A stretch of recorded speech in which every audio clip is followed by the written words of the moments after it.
Alhamdulillah Rabbil Alamin wa bihi nasta'in ala umurid dunya waddin. Asyhadu an la ilaha illallah wahdahu la syarika lah wa asyhadu anna Muhammadan abdullahi wa rasuluh.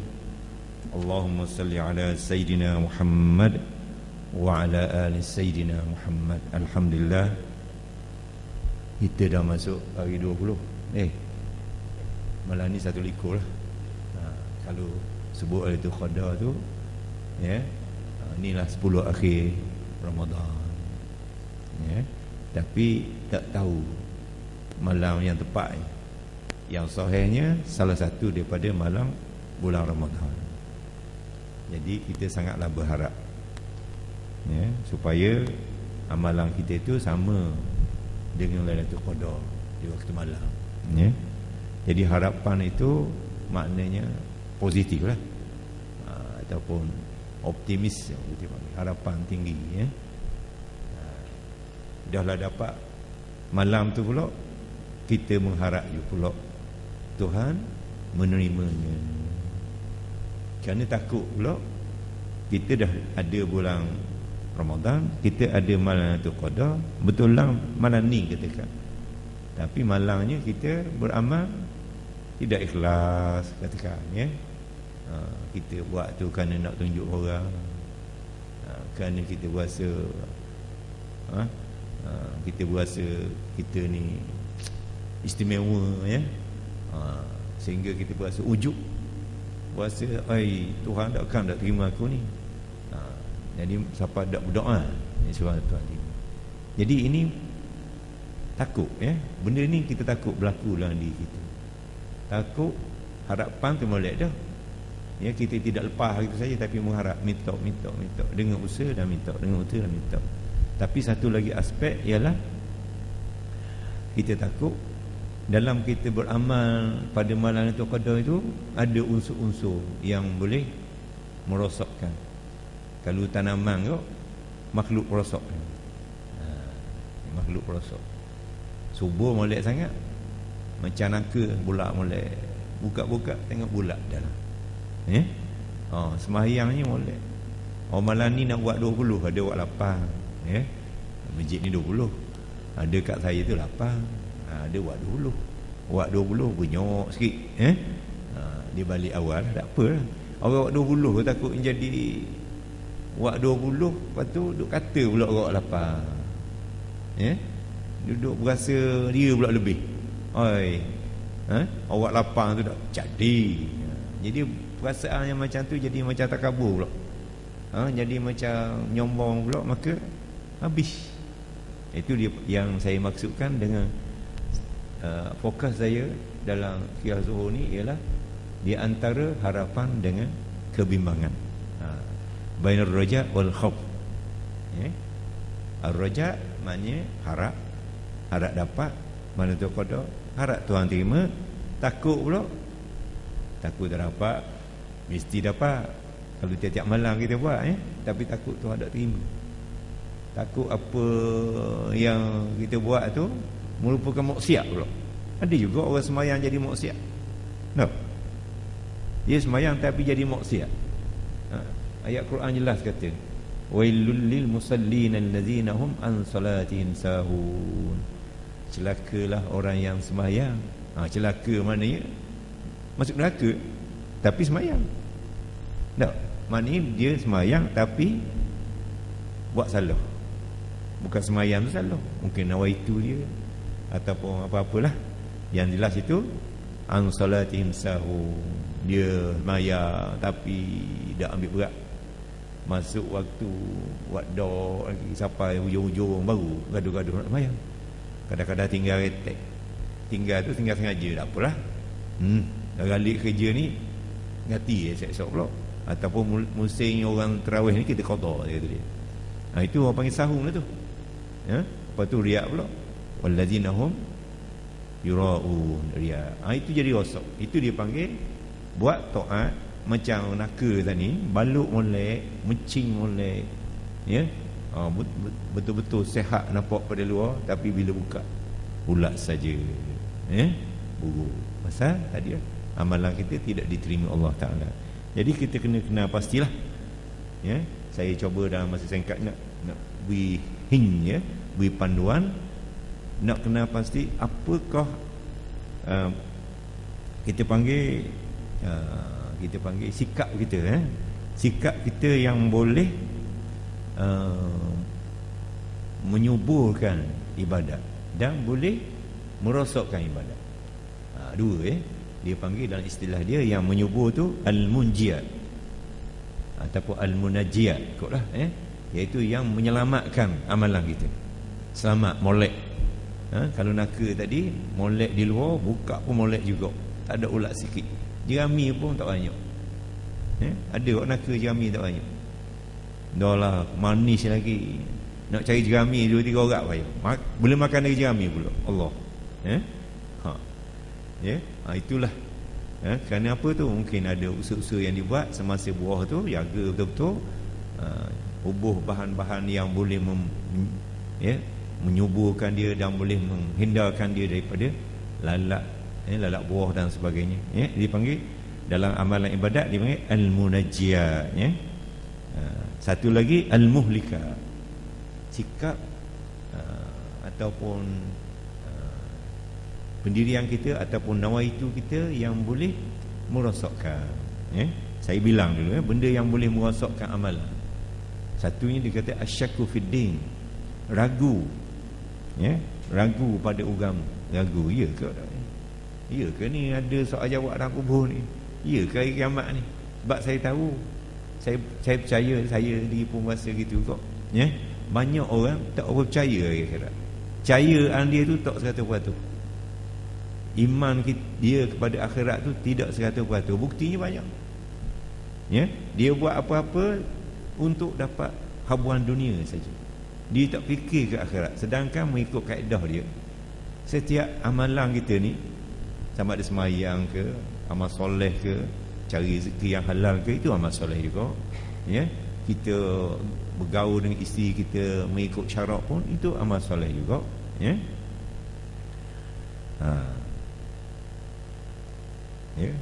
Tetapi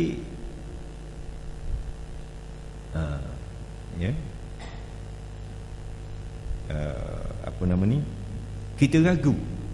Maksud ragu ni, kita molek layan isteri kita, kita molek berurusan dengan kawan kita, bekerja bagus, orang pun puji, bahkan dapat khidmat cemerlang. Tetapi apakah rahsia di sebalik itu? Kalau kita sebut kerja sebagai ibadat, mana ada rahsia kita dengan Tuhan yang orang lain tak tahu. Kadang-kadang benda tu pada mata orang ramai tak nampak, tapi pada Allah Ta'ala nampak. Rahsia itu dia panggil asir, ialah al-ikhlas. Jadi kalau kita bekerja ikhlas, maksud ikhlas ni tunduk kepada syarak. Ikhlas mana kita buat tu tunduk pada syarak. Kalau kita kerja, kenapa kita kerja? Inilah tuntutan. Talabul halal faridah. Mendak nak makan apa? Anak isteri kita nak makan apa kalau kita tak kerja? Jadi kita nak beri nafkah dia, kita kena kerja. Kerja ni satu kewajipan. Jadi bila masa kita bekerja tu, kita jaga betul-betul. Hak orang kita tak ambil. Menipu tak, curi tak. Memang tak curi. Mana ada orang curi, tapi dalam kerja banyak orang curi. Curi tulang, curi masa. Masa duk jabat, buat kerja lain, buat kerja hari sendiri. Kadang-kadang kertas lah kita guna hak jabat, dah boleh dah kalau ikut peraturan. Pensel ni bisa orang jabat lah. Orang kerja negeri pasal lain pula. Jadi benda-benda ini menyebabkan kita buat tu kenapa? Kadang-kadang kita buat tu kita orang tak tahu, kita kata orang tak tahu. Kita kerja cukup bagus, cukup disiplin, pergi awal. Lepas tu kita tak meleng kerja, bos ada tak ada pun tak meleng. Tapi dalam keadaan yang sama juga, kita ada buat sesuatu yang bercanggah dengan syarak. Macam tadi lah, penggunaan yang tak betul, curi masa, curi tulang, kita buat fitnah, kita bohong misalnya. Itu semua adalah penyakit. Yang kita buat tu dengan cara yang begitu bijak dan licin, orang tak tahu. Tetapi Tuhan tahu. Apa yang kita buat tu, kita dapat penghargaan, kita dapat gaji, tapi kita nak juga kita dapat pahala. Benda yang sama kita buat, pendapatan okey, pahala dapat. Oh, kalau boleh gitu, Masya Allah. Jadi nak mendapatkan pahala Allah Ta'ala ni, itu rahsia kita ni tuan, keikhlasan. Maknanya orang tahu atau tidak, kita tetap menjalankan tugas mengikut syarat lah, mengikut perjanjian kita dengan majikan lah. Takkan curi tolak dan sebagainya, takkan menipu, takkan berbohong, ya. Kalau rasa kita tak molek, kita khabar betul, ya. Tak berselindung. Maknanya kita selalu memikirkan, itu maksud rahsia ni, asir ni. Yang prinsip kita ialah Allah Ta'ala selalu melihat kita, walaupun manusia tak nampak. Kita selalu memikirkan manusia. Tak? Selalu kita kadang kita pesankan anak kita tau. Kalau anak kita nak pergi Kuala Lumpur, nak pergi belajar, nak pergi kerja ke, orang ni ada anak lelaki ni, apa kita pesan anak kita? Jaga molek. Awak ni orang mana? Orang kampung Tiong ke, ya, ataupun apa ke, ataupun orang kampung dekat masjid kita ni. Jaga molek kat orang. Kan kata dia orang apa benda ni, orang Terengganu, negeri Darul Iman, tapi anak-anaknya ataupun orang muda tidak beriman. Jaga molek, nama baik. Selalu kita beringat itu. Tak? Peringatan tu betul, tetapi satu lagi yang kita kena jaga Allah. Jadi kita, anak-anak kita dididik supaya jaga nama baik, supaya jaga jangan orang kata, jangan menjatuhkan maruah ayah, jangan contek orang muka ayah. Tapi anak cerdik, dia buat sesuatu yang ayah tak tahu, orang pun tak tahu. Jadi macam tadilah bekerja tadi, dia pandai. Oleh kerana dia pandai, orang tak nampak dia mengelak. Orang menjual banyak, dia mengelak, tak nampak, orang tak tahu. Tapi Tuhan tahu.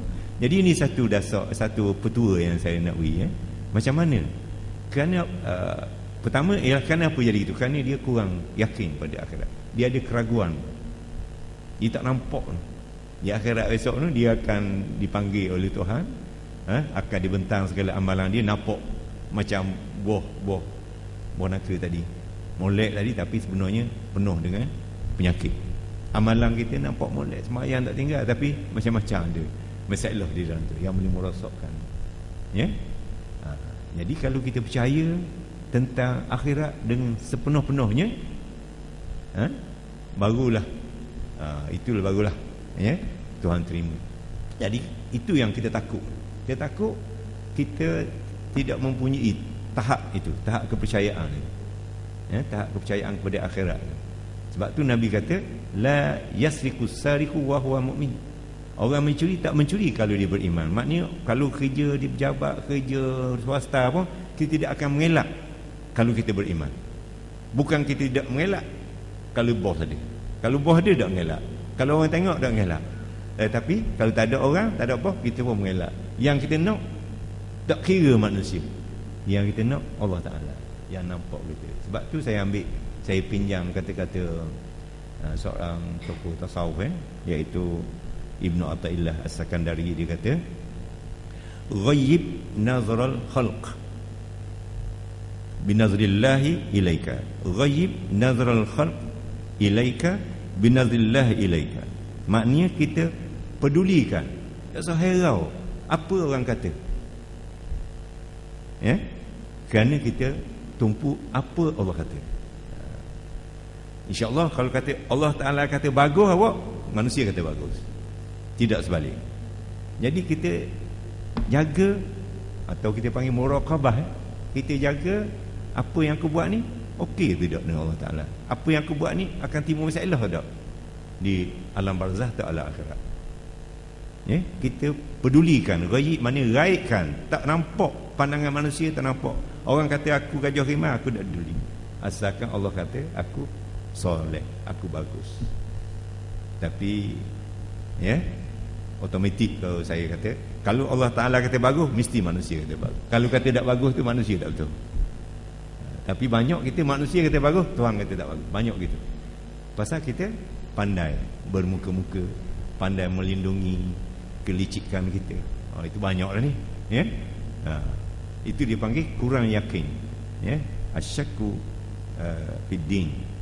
Banyak lagi lah, ya.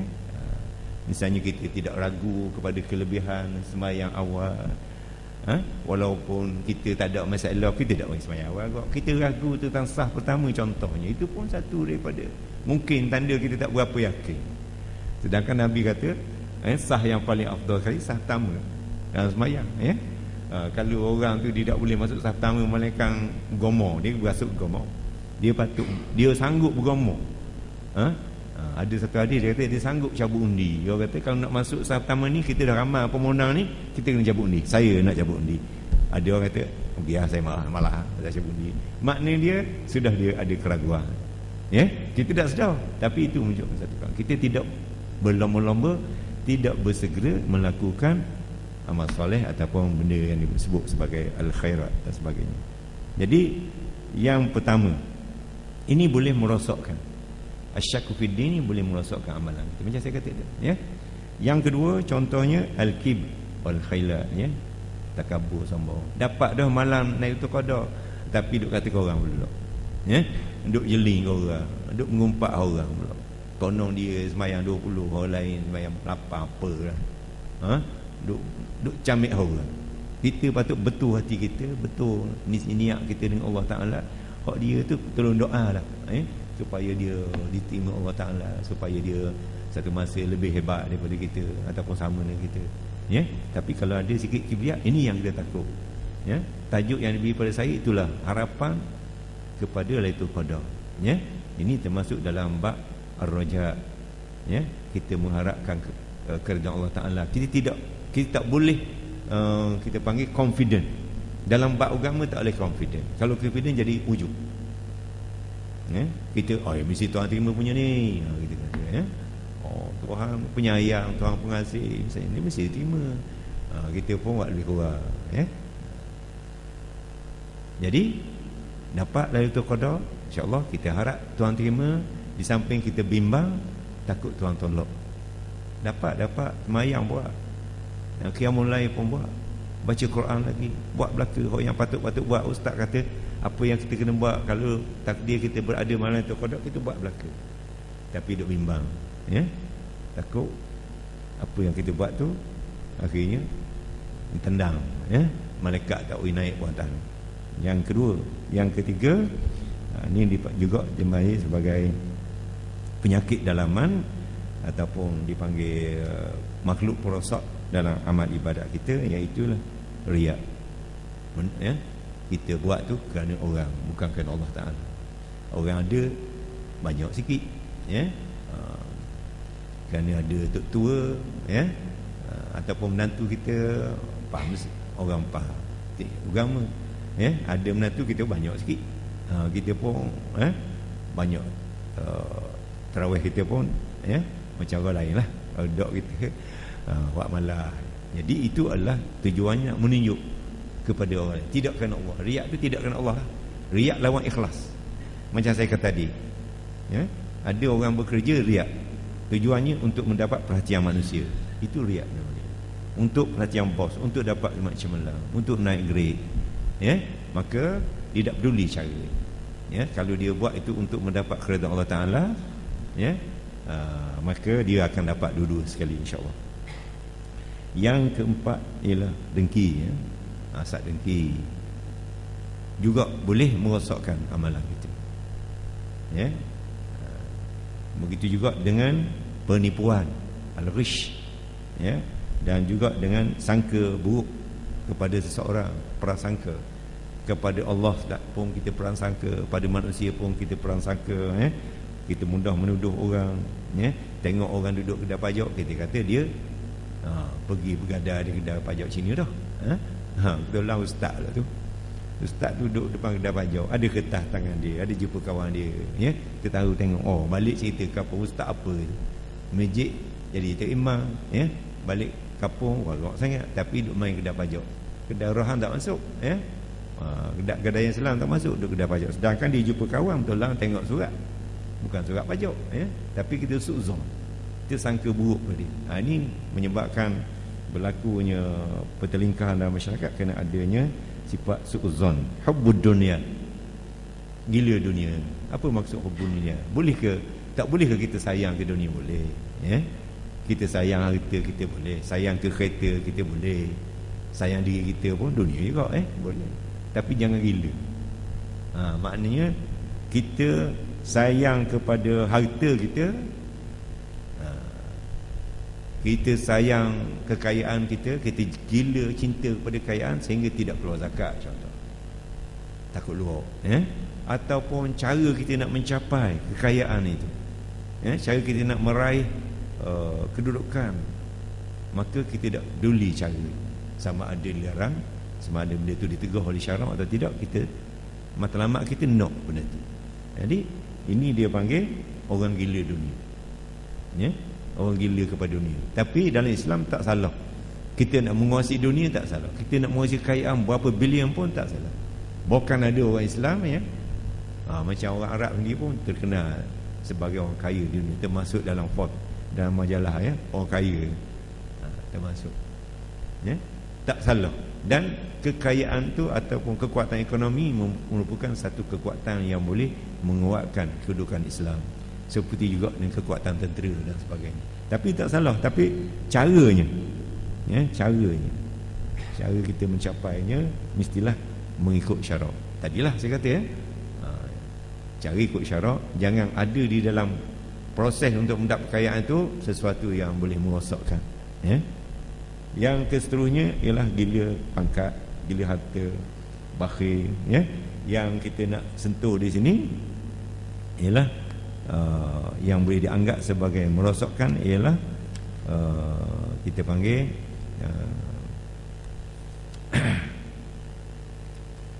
atau yang tajuk yang diberi pada saya ialah ar-raja wal khauf. Ar-raja mempunyai harapan, mempunyai kita panggil harapan yang tinggi kepada perkenan Allah Ta'ala, di samping kita takut apa yang kita buat itu tidak kena. Jadi kita berhenti setakat ni dulu, sambung lepas pada ni, insyaAllah. Wallahu a'lam.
الله أكبر الله أكبر الله أكبر الله أكبر أشهد أن لا إله إلا الله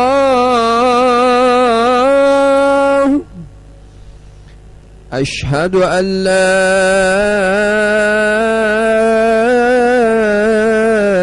إله إلا الله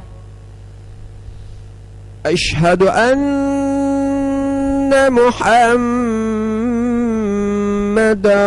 رسول الله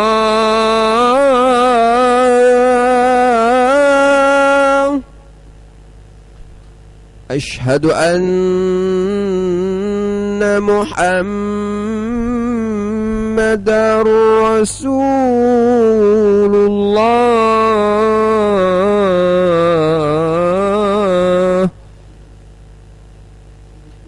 حي على الصلاة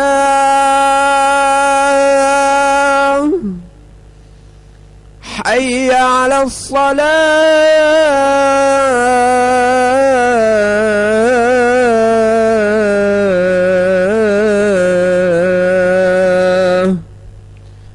حي على الفلاح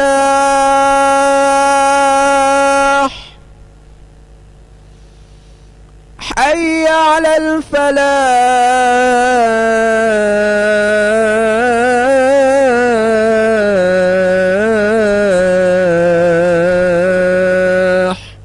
الله أكبر الله أكبر لا إله إلا الله.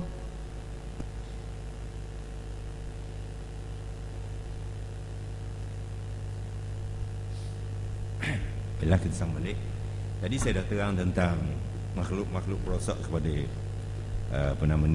amalan kita. Sekarang kita masuk amalan ataupun sikap yang boleh menyuburkan, yang boleh menyelamatkan kita daripada ditolak, amalan kita ditolak oleh Allah Subhanahu Wa Taala.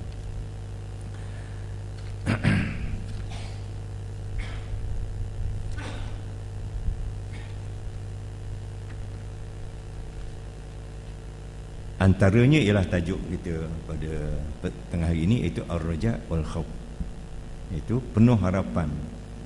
Kita optimis apa yang kita buat ni insya-Allah diterima Allah Taala. Di samping kita bimbang, dalam keadaan antara penuh harapan dengan kebimbangan tu, kita berjaga-jaga, supaya kita, maknanya kita jaga sama hati kita tu. Inilah yang saya maksudkan, kita kena ingat selalu, kita kena yakin bahawa Allah Ta'ala lah yang menjadi fokus kita. Dipanggil ghayyibil al-khalq ilaika, ghayyibi nazrul khalqi ilaika binazrillah ilaika. Kita jangan sangat mengira pandangan makhluk kepada kita, apa kata orang kepada kita, tetapi apa Allah Ta'ala tentukan tentang kita. Kita tak usah peduli sangat kepada penerimaan orang, tetapi kita nak supaya Allah yang menerima kita. Jadi redha Allah tu yang menjadi matlamat kita, bukan redha manusia. Kita ni redha Allah tu duduk pilihan. Yang kita penting redha manusia tu. Kalau kita nak menarik perhatian manusia pun tak apa, tak salah. Mungkin pada permulaan, saya percaya kita ni banyakkannya bermula untuk menarik orang dulu, menarik perhatian orang. Macam kita sembahyang dulu. Kenapa kita sembahyang masa kita kecil? Masa kita umur 10, 11, jarang je yang sembahyang tu kan Allah. Sembahyang tu kerana ayah. Kerana ayah suruh, kerana mak suruh. Pelik mata tak sembahyang lalu. Tapi sekarang ni kerana siapa? Ayah tak ada dah. Ayah mati dah. Sekarang tak apalah. Jadi bermula tak apa. Kita nak tarik perhatian orang tak apa. Macam kita nak kahwin dulu juga, kerana dia cantik aja. Tapi bila dah kita kahwin, kita tahu dah, akhirnya kita boleh channel balik nawaitu kita tadi tu. Sekarang kita kahwin kerana Allah lah. Kita pun menunaikan tanggungjawab, bukan lagi kerana dia comel. Apatah lagi kalau orang macam saya ni, isteri saya tak comel dah. Walaupun dulu hatu cantik, sekarang ni bukan hatu cantik je, dah 60 pun dia lagi dah. Tapi dulu kita bagi layanan cukup bagus, pasal dia muda, pasal dia segar. Sekarang dah tak lah.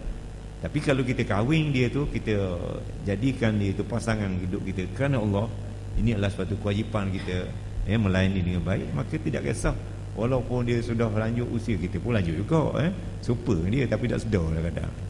Dia ingat kita lebih. Jadi dengan sendirinya kita, daripada kita terikat dengan pandangan manusia, tapi akhirnya boleh bawa kepada pandangan Allah Ta'ala. Itu yang penting. Jadi eloklah juga persepsi kita ubah. Bila kita nak ingatkan anak kita, ingat Allah Ta'ala, ingat manusia juga, ingat apa orang kata, tapi yang penting ingat Allah. Pergi mana-mana pun ingat Allah selalu. Jangan duk kita tumpu anak kita tu pergi mana-mana nak jaga nama ayah. Mana orang kenal ayah pada tu? Kita ni siapa? Walau tak imam besar mana pun apa Kuala Lumpur tergelar habis nama ayah kita tu. Tapi kalau dia ingat itu adalah apa yang dia buat tu senantiasa diperhati Allah Ta'ala, terbuka di hadapan Allah Ta'ala, maka dia tidak akan mengelak lah. Macam mana pun itulah yang dimaksudkan dengan kita senantiasa berjaga-jaga. Itu ar-raja' wal khauf. Banyak ayat Quran menunjukkan bahawa kita mempunyai harapan yang tinggi terhadap rahmat Allah Ta'ala, di samping kita bimbang, takut-takut kita dipeduli ke Allah Ta'ala, tidak diterima Allah Ta'ala. Contoh ayat Quran yang menyuruh kita mempunyai ar-raja' tadi dalam surah Al-Isra ayat 57. A'udzubillahi minasyaitonir rajim. Bismillahirrahmanirrahim. Ulaikal ladzina yad'una yabtaguna ila rabbihimul wasilata ayyuhum aqrabu wa yarjuna rahmatah wa yakhafuna 'adzabah inna 'adzaba rabbika kana mahdhura. Satu lagi dalam surah Al-Anbiya ayat 90. Innahum kanu yusari'una fil khairat wa yad'unana raghaban wa rahaba wa kanu lana khashi'in. Sadaqallahu. Jadi ini bukti menunjukkan kita boleh menyuburkan ibadat kita, amalan kita, amal soleh kita dengan adanya sikap kita mengharapkan. Kita buat elok-elok mengikut syarak, tapi kita harap Allah Ta'ala terima. Sebab tu kita selepas pada doa kita sebut taqabbalallah. Kita sudah semayang pun taqabbalallah, kita doa taqabbalallah. Dalam bulan puasa ni lepas tarawih ada satu doa kan, Rabbana taqabbal minna du'aana, sehingga akhir. Kenapa kita minta lagi sedangkan kita dah buat apa yang Tuhan suruh? Tuhan suruh kita semayang, habis buat apa suruh diterima pula? Itu adab dia, kita kena sebut, ataupun sunat kita sebut, dan itu menunjukkan kita mempunyai harapan. Walaupun kita dah buat sebagaimana Tuhan suruh, belum tahu Tuhan terima, kerana ada penyakit. Amalan kita ada penyakit. Sebab tu kita dengan penuh harapan, ya Allah takut, mintalah Tuhan. Dalam bulan puasa ni kita sebut akhir sekali, wa tammim taqsirana ya Allah. Takut ada lompang dalam amalan kita, takut ada yang tak betul, minta Tuhan tampungkan, minta Tuhan tak usah ambil kira lah. Itu kerana kadang-kadang kita tak sedar benda macam tu. Manusia ni tak lepas daripada lalai, tak lepas daripada salah. Jadi dalam keadaan begitu kita nantiasa mengharapkan Allah Ta'ala mengampunkan kelalaian kita tadi. Itu disebut wa tamim taqsirna ya Allah. Mula-mula kita kata taqabbal, terimalah Allah Ta'ala dengan penuh harapan.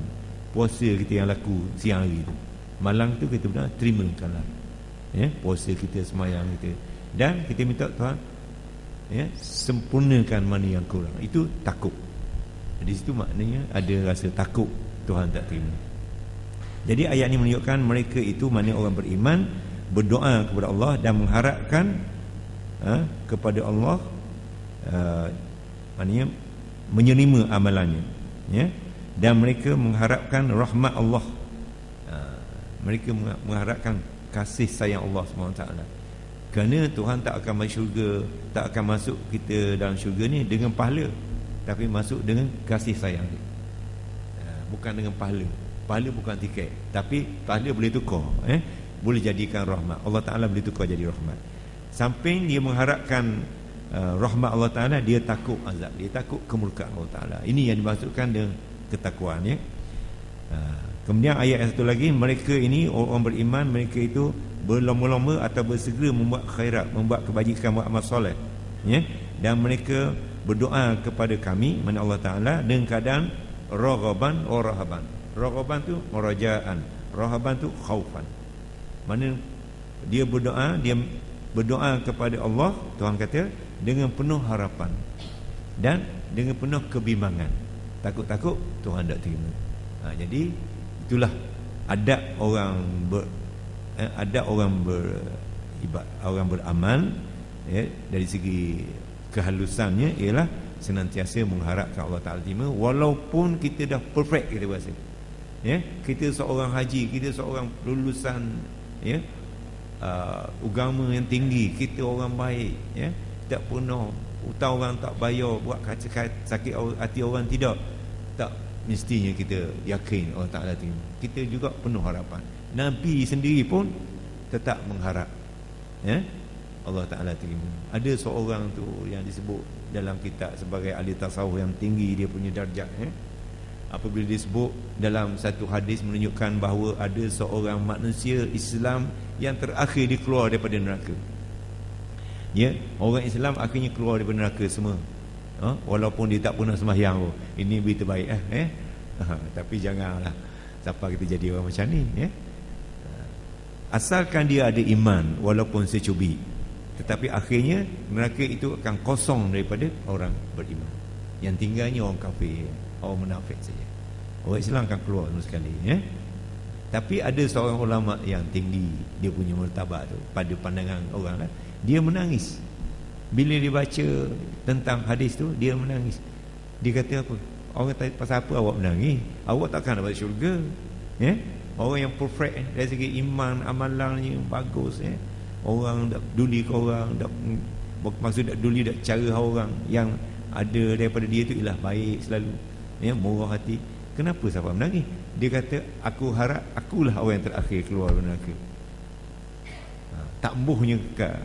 Kerana itu tidak boleh jamin. Kita ada jamin bahawa kita ni masuk syurga. Jadi si tasawuf tadi, dia menangis, dia harap itulah orang yang terakhir, itu dia. Dah kita macam mana? Nabi SAW beristighfar sampai 70 kali sehari. Mayang sampai menangis, dapat bekok kaki, janggut dia basah kerana terlalu takut kepada Allah Ta'ala dalam sembahyang. Maknanya terlalu mengharap Allah Ta'ala dan terlalu takut kepada kemukaan Allah Ta'ala. Maka itulah menjadi punca penyebab kepada amalan kita selamat, menyelamatkan kita, selamat dan menyelamatkan. Lain-lain lagi yang saya boleh sebut sini dalam masa terhad ni ialah apakah sikap dan amalan yang boleh menyelamatkan kita, amalan kita diterima Allah Ta'ala. Ialah kita tahu semua taubat. Bulan puasa ni saat yang paling sesuai kita bertaubat sehabis-habislah. Bertaubat sungguh-sungguh lah. Bulan Ramadan, kerana bulan ni memang terbuka. Malaikat senantiasa. Kalau kita beribadat pada malam itu qadar tu, salamun hiya. Malaikat yang datang daripada VIP tu, daripada Arash, daripada atas turun semua sekali, berjumpa, dia mari dekat kita yang tengah baca Quran, tengah sembahyang ni, salamun hiya. Dia kata orang selamat, orang ni tak masuk neraka, orang ni selamat masuk syurga. Salamun hiya. Jadi untuk kita lebih selamat dan mengharapkan Allah Ta'ala lebih rahmat kepada kita, inilah bertaubat pada bulan ni memang sangatlah mustajab taubat kita. Apatah lagi banyak dosa-dosa terampung melalui ibadat puasa.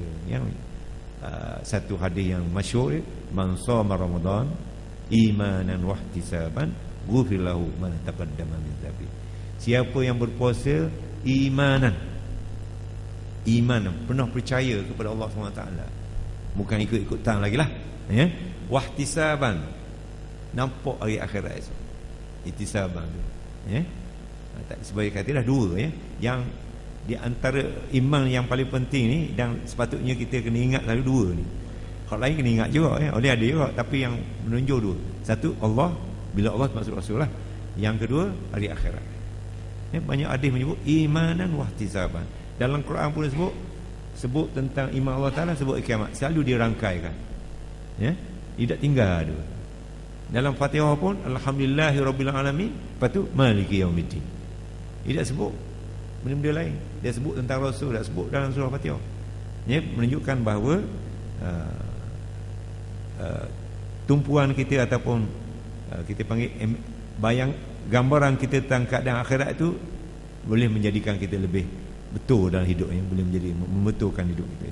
Jadi bulan Ramadan ialah bulan patutnya kita taubat. Disebut juga bulan Ramadan ini syahrut taubah. Wa tubu ilallahi jami'an ayyuhal mu'minun la'allakum tuflihun.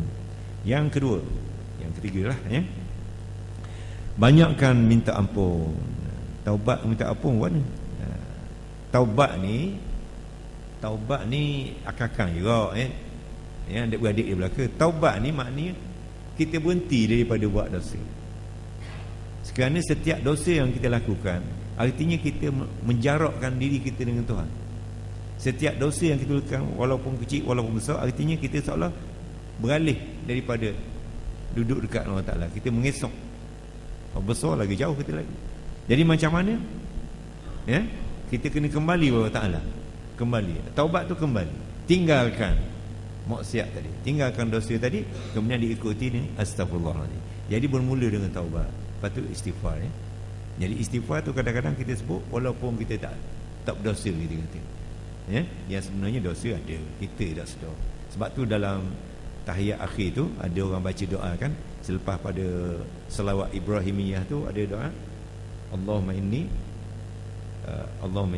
Allahumma ghfirli ma qaddamtu wa ma akhartu wa ma a'lantu wa ma asrartu wa ma anta a'lamu bihi minni. Wa ma anta a'lamu minni. Kita minta Tuhan ampunkan dosa kita semua sekali, dan dosa-dosa yang engkau saja tahu. Aku dah lah. Kemungkinan kita dosa. Ini macam saya beritahu lepas ada orang tanya, kadang-kadang kita ada niat-niat yang tak baik, kita dah buat lagi dosa kok. Itu cerita lain baik. Jadi kita banyakkan istighfar yang kita buat. Cuma yang saya kadang-kadang keliru ni, orang istighfar ni dia laju sangat. Imam kadang istighfar laju, bukan sini. Astagfirullah.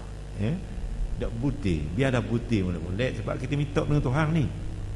Tuhan tahu apa yang kita minta, tapi biarlah beradab. Astagfirullahalazim. Anak kita pun main minta apa, kalau main gerak mulut aja, tak putih, kita marah dia. Minta benda, kita tahu dah dia nak tu. Dia nak buka. Cucu kita tak tahan buka, tapi robek tang lain duk halih-helah sini. Jadi sebut elok-elok astagfirullahalazim, biar kena dengan makhraj, kena dengan baris. Baik. Dan yang akhir sekali, benda yang boleh menyelamatkan kita ialah sabar, dan kita bersyukur di atas nikmat, dan tadilah kita tawakal, kita zuhud, dan yang penting juga ialah ikhlas dan juga hubbullah. Maknanya buat apa-apa yang kita buat, yang kita ingat ialah ini adalah perkara yang Allah Ta'ala suka. Walaupun manusia tidak suka, tapi Allah Ta'ala suka, itu yang kita pilih.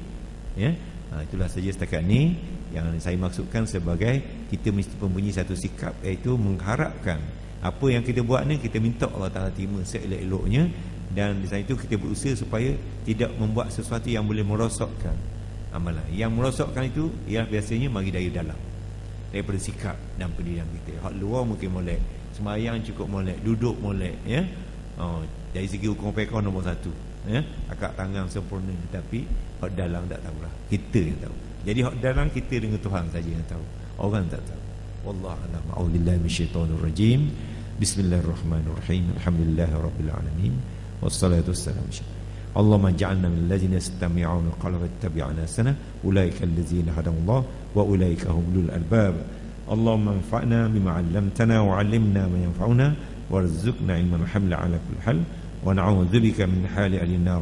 Wa sallallahu ala sayyidina Muhammad wa ala alihi washabbihi wasallam.